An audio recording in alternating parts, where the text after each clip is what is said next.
तर ठाणे आणि रत्नागिरी सिंधुदुर्ग जागा ही शिवसेनेच्या हाती लागली आहे, तर पालघर आणि दक्षिण मध्य मुंबई ही जागा भाजपाकडे जाणार आहे अशी माहिती सूत्रांनी जय महाराष्ट्रला दिली आहे। त्यामुळे शिवसेना आणि भाजपामध्ये एका जागेबाबत वाटणी झालेली आहे। एक जागा ही ठाणे आणि रत्नागिरी सिंधुदुर्गची जागा ही शिवसेनेच्या हाती, तर पालघर आणि दक्षिण मध्य मुंबई जागा ही भाजपाकडे जाण्याची शक्यता आहे। पालघरची जागा भाजपाने शिवसेनेला, तर दक्षिण मध्य मुंबई ही जागा शिवसेनेला भाजपाला दिलेली आहे अशी माहिती समोर येते आहे। जय महाराष्ट्रला सूत्रांनी ही माहिती दिली आहे। सध्या ठाणे आणि रत्नागिरी सिंधुदुर्ग येथे ठाकरे गटाचे खासदार आहेत।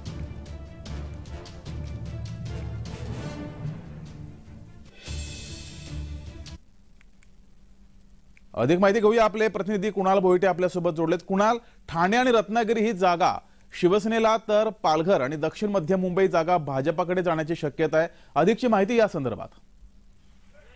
जगदीश, गेल्या काही दिवसांपासून ठाणे लोकसभा मतदारसंघ असेल किंवा सिंधुदुर्ग रत्नागिरी मतदारसंघ असेल, जे आता शिवसेनेचे बालेकिल्ले मानले जातात। कारण रत्नागिरी सिंधुदुर्ग ह्या विधानसभेवरती लोकसभेवरती आता सध्या विनायक राऊत हे विद्यमान खासदार आहेत, तर ठाणे लोकसभेवरती राजन विचारे हे खासदार आहेत। त्यामुळे एकंदरीतच ज्यावेळेस जागा वाटपाची ही संपूर्णता ज्यावेळेस चर्चा होत होती, त्यावेळेस दोन्ही जागांवरती शिवसेना ही आग्रही होती आणि दोन्ही जागांवरती शिवसेनेचाच उमेदवार उभा करण्याची मागणी जी आहे ती कार्यकर्त्यांकडून केली जात होती। मात्र जगदीश, आता जे अमित शहा आहेत, अमित शहा मुंबईच्या दौऱ्यावरती काल होते आणि काल दोन्ही उपमुख्यमंत्री आणि मुख्यमंत्र्यांमध्ये ही चर्चा झाली असावी।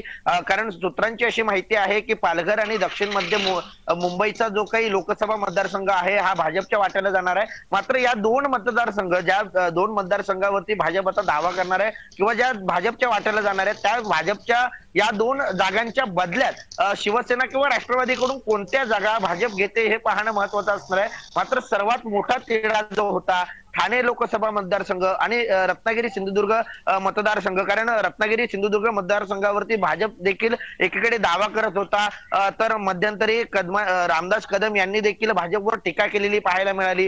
ठाणे लोकसभा मतदारसंघ भाजपकडे जाणार की ठाण्याकडे जाणार, रवींद्र फाटक यांची चर्चा होती, तर भाजपकडून संजीव नाईक, त्याचप्रमाणे विनय सहस्त्रबुद्धे, संजय केळकर यांच्या नावांची चर्चा होती। मात्र आता हा तिढा कुठेतरी सुटताना पाहायला मिळतोय।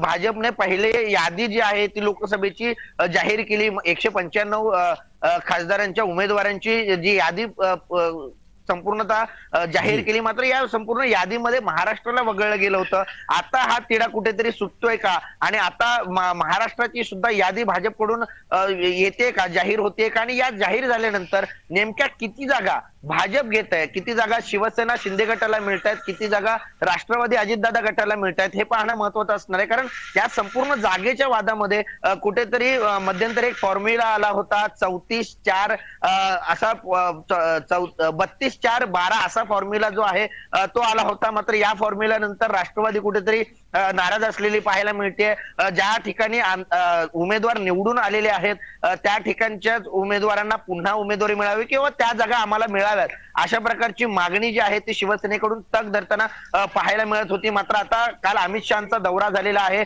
मुख्यमंत्री आणि दोन्ही उपमुख्यमंत्र्यांशी चर्चा त्यांची झालेली आहे। त्यामुळे महाराष्ट्रातल्या या जागा वाटपावरून महायुतीचं आता ठरलंय का हे पाहणं महत्त्वाचं असणार आहे। जगदीश, धन्यवाद कुणाल दिलेल्या माहितीबद्दल।